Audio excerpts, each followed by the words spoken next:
स्वागत है आपका हमारी एक और नई वीडियो में। और एक्चुअली आज कल से ही जब से बेटा बंगाल के अंदर वर्डिक्ट आया है हाई कोर्ट का, तब से बहुत ज़्यादा बच्चे परेशान हैं बंगाल के।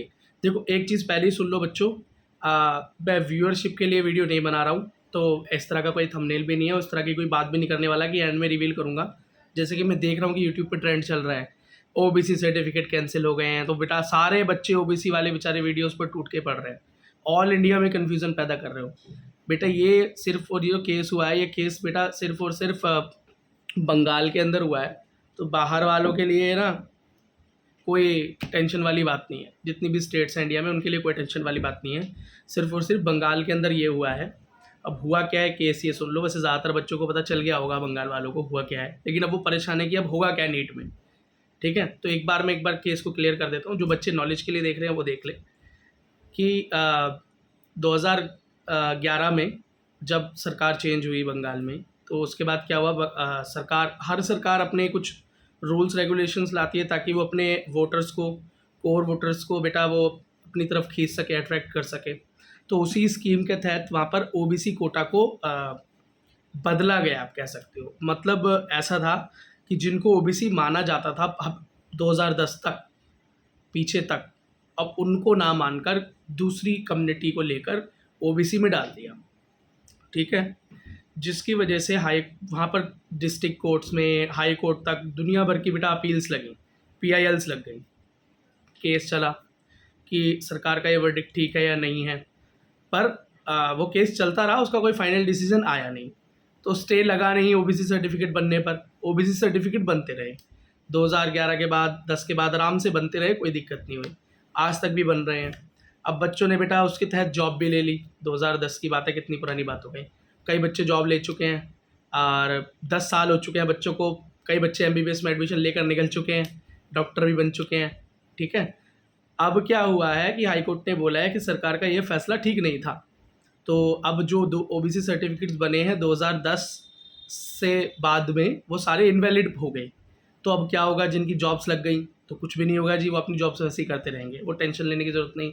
जो बच्चे अभी कॉलेज में पढ़ रहे हैं उन सर्टिफिकेट्स को लेकर कोई दिक्कत नहीं, वो पढ़ सकते हैं।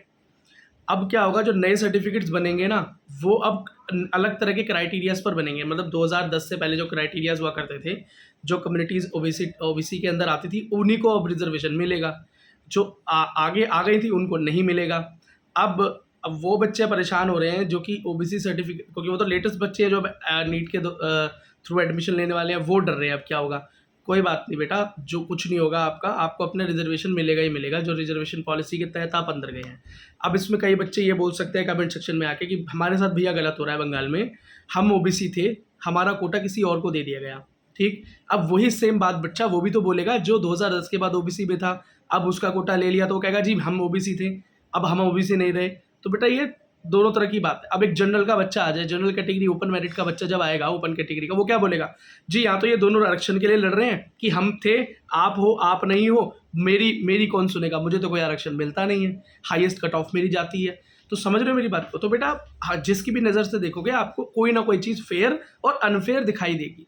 ठीक, अब बेटा बड़ा कन्फ्यूज़न तो यही था ना कि नीट में एडमिशन होगा या नहीं होगा, वो कोटा मिलेगा या नहीं मिलेगा। तो मिलेगा बेटा, ठीक है, उसकी टेंशन मत लो। क्यों, बच्चों की गलती तो नहीं है ना, गवर्नमेंट की गलती है ना। हाई कोर्ट ने वर्डिक्ट ये देखकर तो दिया नहीं कौन सा एग्जाम का रिजल्ट आने वाला है, कहाँ से सारी चीज़ें होने वाली हैं, तो आपका रिजर्वेशन मिलेगा, ये गारंटी है। ठीक, अब एक और पॉलिटिकल पेच सुन लो अगर सुनना चाहती हो तो।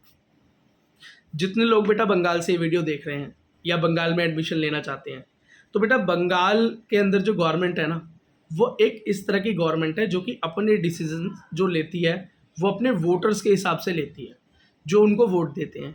अब उनके कोर वोटर कौन है वो बंगाल के बच्चे जानते हैं। अब उनको कौन कौन लोग वोट देते हैं, तो बेटा वो हमेशा इस तरह की पॉलिटिक्स करते हैं कि उनको अपने वोटर्स को रिझाना है। अब ये जो मूव हाई कोर्ट ने किया है, ये उनके वोटर्स को कहीं ना कहीं आहत करेगा, परेशान करेगा। उनके वोटर्स नहीं चाहते कि ये काम हो, उनके वोटर्स चाहते थे कि उन्हें आरक्षण मिले, तो उनको गवर्नमेंट ने आरक्षण दिया बंगाल के अंदर। मैं बंगाल की गवर्नमेंट की बात कर रहा हूँ, सेंट्रल गवर्नमेंट से कोई लेना देना नहीं है, स्टेट गवर्नमेंट है वहाँ पर, सेंट्रल गवर्नमेंट का कोई हाथ नहीं होता। और वैसे भी स्टेट कोटा की बात हो रही है यहाँ पे। तो अब बेटा वहाँ की जो गवर्नमेंट है, तो वहाँ की जो प्रमुख नेता हैं, खैर मैं देखो पॉलिटिकल लीडर्स के नाम नहीं लूँगा वीडियोस में, क्योंकि बिकॉज हमारा ये इस तरह का काम नहीं है। मतलब एक्चुअली मेरा तो नहीं है, हमारी दूसरी एक मैडम है, वो यूपीएससी के थ्रू पॉलिटिक्स की बात करते हैं, लेकिन हम बाइस्ड बात नहीं कर सकते, अपने ओपिनियन नहीं रख सकते। और अपने ओपिनियन मुझे लगता नहीं कि बेटा रखने भी चाहिए एक टीचर को। हमें सिर्फ आपके सामने फैक्ट रखने हैं, आप अपने ओपिनियन खुद रख सकते हैं। अगर हम ओपिनियन रखेंगे तो किसी और को बुरा लग सकता है। मेरे लिए तो सब स्टूडेंट है, ठीक है। अब वो बेटा बीजेपी को माने, तृणमूल को माने, कांग्रेस को माने, आम आदमी को माने, किसी को भी माने, बेटा मुझे किसी के साथ आइडियोलॉजिकल वार है ही नहीं। मैं तो नॉर्मल सी सिनेरियोज की बात कर रहा हूँ। चलो वीडियो को ज़्यादा नहीं खींचते। वहाँ के लीडर ने क्या बोला, वहाँ के प्रमुख लीडर ने ये बोला, आप ये कह सकते हो राज्य के मुख्यमंत्री ने क्या बोला। वहाँ के राज्य के मुख्यमंत्री ने हाई कोर्ट के इस फैसले पर क्या बोला, उन्होंने बोला कि हम हाई कोर्ट के इस वर्डिक्ट को नहीं मानेंगे। अच्छा, अब बेटा कई बच्चे ये बोल सकते हैं कि अगर आप नहीं भी मानेंगे तो क्या कर लेंगे, हाई कोर्ट का वर्डिक्ट है, मानना तो पड़ेगा ही। देखो बेटा, अगर हाई कोर्ट का वर्डिक्ट आया है, स्टेट में हाई कोर्ट है, अगर हाई कोर्ट का वर्डिक्ट आया है तो वहाँ की सेंट्रल गवर्नमेंट, वहाँ की स्टेट गवर्नमेंट अगर चाहे तो असेंबली के अंदर एक बिल लाकर इस बिल को परमानेंट कर सकती है, ओबीसी के बिल को, जो उन्होंने पास किया हुआ है पहले जब वो आए हैं, ठीक। और हाई कोर्ट के फैसले को बदल सकते हैं। तो इतनी पावर स्टेट गवर्नमेंट के हाथ में होती है कि वो हाई कोर्ट के जजमेंट्स को भी बदल सकता है। सेंट्रल गवर्नमेंट ये काम बहुत बार कर चुकी है 2014 से पहले, ठीक है। कांग्रेस गवर्नमेंट के अंदर कई सुप्रीम कोर्ट के वर्डिक्ट्स को बिल के थ्रू लाकर गिरा दिया गया और बदल दिया गया, ठीक है। अब ये संवैधानिक है, गैर संवैधानिक है, ये बात तो दूर की बात है बेटा, ये विद इन लॉज है, ये 100% है कि जो हमारी कॉन्स्टिट्यूशन की बुक है उस बुक के अंदर बेटा ये चीज़ें लिखी हुई हैं कि आप इस तरह से चेंज कर सकते हो लॉज को। तो हम इसको गैर संवैधानिक, मतलब हाई कोर्ट ने बोला है कि गैर संवैधानिक है। उन्होंने ये नहीं बोला है कि गैर संवैधानिक इस हिसाब से है कि आपने जो ओबीसी का आरक्षण जो है हटा दिया या किसी और को दे दिया तो वो आप नहीं कर सकते थे, आप कर सकते हो, ठीक है। इसलिए तो चल रहा है अभी तक। और आज भी गवर्नमेंट अगर ये बोल रही है कि हम उस फैसले को नहीं मानेंगे तो वो आज भी बदल सकती है, जाकर उसको असेंबली में कॉमन बिल लाकर उसको बदल सकती है, परमानेंट कर सकती है। हाई कोर्ट के फैसला फिर निरस्त हो जाएगा, समझ लीजिए। तो एक बात समझ लीजिए, तो हाई कोर्ट ने उसको गैर संवैधानिक बोला है, वो गैर संवैधानिक सिर्फ रूल्स के ऊपर नहीं बोला, उन्होंने बोला है बेटा कि ये कम्युनिटी के साथ ठीक नहीं हुआ। हाई कोर्ट का ये कहना है कि लोग जो बोल रहे हैं कि जिनको सच में आरक्षण चाहिए उनका आरक्षण ले लिया गया, जिनको आरक्षण की जरूरत नहीं थी उनको ये आरक्षण दे दिया गया, ये हाई कोर्ट का कहना है। तो वो मोरल बेसिस पे बोल रहे हैं। तो अगर कोई बोले कि गैर संवैधानिक स्टेप था, तो गैर संवैधानिक तो ऐसा कोई स्टेप नहीं था बेटा, संविधान के अंतर्गत रहते हुए ये काम हो सकते हैं। और मैंने फिर बताया कि ऐसा किया जा सकता है और किया जा चुका है। तो अब ये कह लो कि हमारे संविधान में बेटा ये एक तरीका है किसी भी गवर्नमेंट का, क्योंकि बेटा देखो संविधान को इस तरीके से बनाया गया कि आने वाले टाइम में जो कि ज़रूरतें हो उस हिसाब से बेटा उसमें चेंजेस ला सकें। तो चेंज का स्कोप रखा हुआ था, तो चेंज के स्कोप का यूज़ करके ये सारे काम होते हैं। अब 370 जब हटी तो भी यही काम हुआ था। चलो ये तो खैर यूपीएससी के बच्चों के लिए थोड़ा सा नॉलेज हो गया। तो बेटा बंगाल वाले बच्चों डरने की जरूरत नहीं है, आपका आरक्षण कहीं नहीं जा रहा, आप अपनी नॉर्मल कट ऑफ से ही चलें। अब कई लोग बेटा बंगाल की नई कट ऑफ निकालना चालू कर देंगे, कुछ नहीं होने वाला बेटा, आराम से आपको एडमिशन मिल जाएगा आपके उसके अंतर्गत ही, ठीक है। और आप बेटा मतलब जहाँ तक मैं देख पा रहा हूँ ट्रैक रिकॉर्ड, जैसे हम ट्रैक रिकॉर्ड देखते हैं ना कि ये ट्रेंड चल रहा है तो ये कट ऑफ होगी, ये ट्रेंड चल रहा है तो ये कट ऑफ हो जाएगा, तो ट्रेंड के हिसाब से ये कट ऑफ होगा, इस बार इतना हाई जाएगा कट ऑफ तो ये कट ऑफ बन सकता है गवर्नमेंट कॉलेजेस के लिए। तो बिल्कुल ऐसे ही ट्रैक रिकॉर्ड बेटा बंगाल की गवर्नमेंट का भी है और वो अपने फैसलों पर अडिग रहती है, ये 100% श्योरिटी है, मुझे पता है, ठीक है। तो कोर वोटर जब, और ये अच्छा खासा बड़ा इशू है, क्यों? क्योंकि सेंट्रल गवर्नमेंट बीजेपी ने बेटा इस चीज़ का सपोर्ट किया कि हाई कोर्ट ने काम किया, उन्होंने अच्छा किया, मैं नहीं बोल रहा गलत किया अच्छा किया, ठीक है, लेकिन उन्होंने सपोर्ट किया। तो स्टेट गवर्नमेंट जो है बंगाल की वो सेंट्रल गवर्नमेंट के अपोज है, सबको पता है ये बात।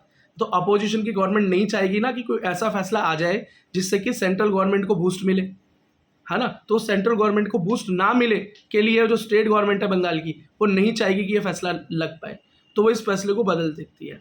तो इस साल तो टेंशन लेने की ज़रूरत है नहीं बेटा, बस ये है कि अगले साल जो बच्चे नीट प्रिपरेशन करेंगे तो फिर अगर ये फैसला नहीं बदला स्टेट गवर्नमेंट ने हाई कोर्ट का, जिसके चांसेस है कि बदल ही देगी, ठीक है। अगर नहीं बदला, बाई चांस नहीं बदला, जो कि बहुत कम चांसेस हैं, तो फिर आपको बेटा अपना सर्टिफिकेट दोबारा से रिन्यू कराना पड़ेगा। अब वो बनेगा नहीं बनेगा वो तो बेटा आपकी स्टेट पे डिपेंड करता है। तो बस अभी तक के लिए अगले साल की टेंशन अगले साल लेना, इस साल की टेंशन अभी लेनी। तो बेटा इस खबर को बिल्कुल भी एंटरटेन मत करना। अब जितने भी बड़े बड़े यूट्यूबर्स इस पर वीडियो बना रहे हैं वो पॉलिटिकल बैकग्राउंड की बात करते ही नहीं है, गवर्नमेंट की बैकग्राउंड की बात करते ही नहीं है। क्या वो फैसला ले सकते हैं, इस पर बात करते नहीं है। हाई कोर्ट का जजमेंट आ गया, थंबनेल लगा दिया जी, ओबीसी सारे कैंसिल हो गए सर्टिफिकेट, सब बच्चे स्टेट के परेशान हो गए। नए नए क्वेश्चन आ रहे हैं, भैया मेरा होगा नहीं होगा, मैं दिल्ली से बिलोंग करता हूँ, भैया मैं हरियाणा से बिलोंग करता हूँ, होगा नहीं होगा। अरे भाई तुम्हारे स्टेट में कुछ भी नहीं हुआ, बंगाल में हुआ है जो भी हुआ है, ठीक है। और बेटा थोड़ी सी उठापटक कश्मीर में हुई थी, तो कश्मीर के लिए भी वैसे ही मैं 3 वीडियोस पर्टिकुलर ला चुका हूँ। चलो बच्चों ठीक है, अब मिलते हैं नेक्स्ट वीडियो में। अगर इन्फॉर्मेशन पसंद आई हो तो लाइक कर देना, वीडियो को शेयर कर देना उन बच्चों से जो कि परेशान हो रहे हैं बिना बात की, उल्टे सुलटे वीडियोस देख देख के टाइम पास हो रहा है उनका, दिमाग में टेंशन आ रही है। सारी चीज़ों को हटाओ, कट ऑफ पर ध्यान दो अगर कट ऑफ के अंदर आ रहे हो तो। ठीक है, ऑल द बेस्ट।